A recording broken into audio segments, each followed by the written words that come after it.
I did the math, and if you took the amount of gold that the U.S. claims that we have, the 8,300 tons, and you divided it into the debt at the time, gold would have to be $125,000 per ounce to pay off our national debt. So here we are, the debt now is, 50% higher. So now you're talking of a number, a couple $100,000 per ounce, and that's assuming we actually have the gold. I've said for years that I think there will be two resets. The first reset will be man-made, it will fail, and then there will be a reset done by Mother Nature, where true, real, and fairly clearing prices exist. A little further on the reset, what we're seeing now is, and we're right on the doorstep of it with the BRICS currencies beginning in the next few months, and the trade split beginning, or the trade split has been going on for a while, and you've got nations that are de-dollarizing. There is a reset between East and West that's going to occur,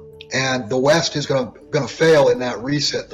What's going to happen is you're going to have the standard of living in the West is going to collapse, and you're going to have a lot of pissed off people. Some of those people will say, "Oh, government, please help me," and some of the people are going to say to the government, "Go screw yourself."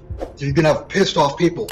Either way, whether they go along with the government or don't go along with the government, you're going to have populations that are extremely pissed off because their standard of living evaporated literally overnight. And that's the reset between East and West is what I think you're going to see. Whether it's this event or further events, the de-dollarization process, without a doubt, has already started. Now, the only reports that I've seen where they're going to announce a currency, a gold-backed currency, came from RT. It's not been confirmed by China. It's not been confirmed by Russia. It came from RT News. And you do have to admit, RT has been a better news source than any of the mainstream media. Now, that said, my guess is they will talk about a currency. They may or may not mention gold. I believe they will mention commodities, in other words, hard assets, as backing for the currency. And what I think is going to happen is what happened with the euro originally. If you remember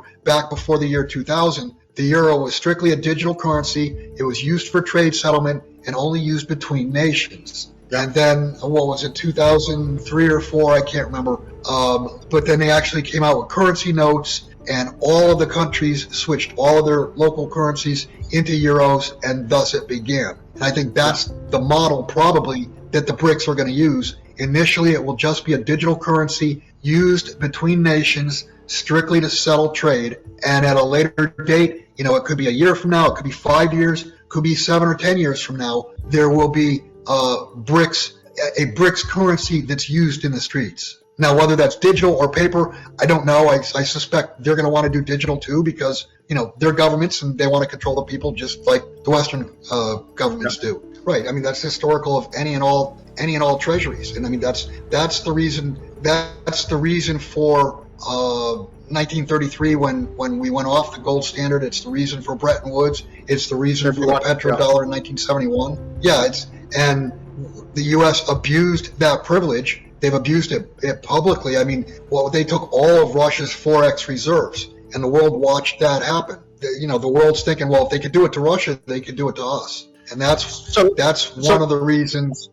That's what was so dangerous all along with the U.S. threatening the SWIFT system. What did they do? They've created their own alternative system. Yeah, it's all about confidence. Currency has always been about confidence. And you mentioned, the BRICS. You got these bad eggs in a basket. Those bad eggs in a basket are far better than a basket with the egg that's broken, and the egg that's been a thief and a bully all over the world for the last 50 years. Yeah. So I mean, it's an alternative. And it's a cleaner alternative. Well, and Francis, also, it's important to understand that gold and silver, because they are direct competitors to fiat, direct competitors to the dollar, their prices have been suppressed for 30, 40 years. Yeah. Through derivatives. Before that, they were suppressed, I guess, psychologically, whatever you want to call it.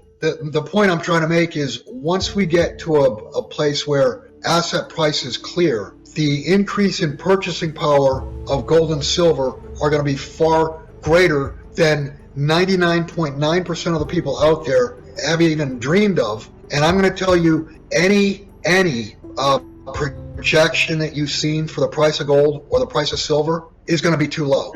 Yeah. Any projection you've heard of already is too low. I wrote about this concept 5, 6, 7 years ago. There's no question China has far more gold than what they officially say. I mean, I could have 5 years ago, I could have shown you on the back of a napkin that China had over 25,000 tons. Just look at what they imported year after year, plus the 400 tons per year that they mine that does not leave the country. I mean, they are the biggest holder of gold in the world. No ifs, ands, or buts about it. And we talked about currency being backed but not convertible. That's the equivalent of the woman who walks into the ballroom with this big, gigantic, beautiful necklace. Everybody looks at it and adores it. And that's what happens with currencies. Countries, individuals, again, we're talking about confidence. And he who has the gold makes the rules. And if they all of a sudden come forth and say, look, here's how much gold we have, show us how much gold you have, and then the Western nations,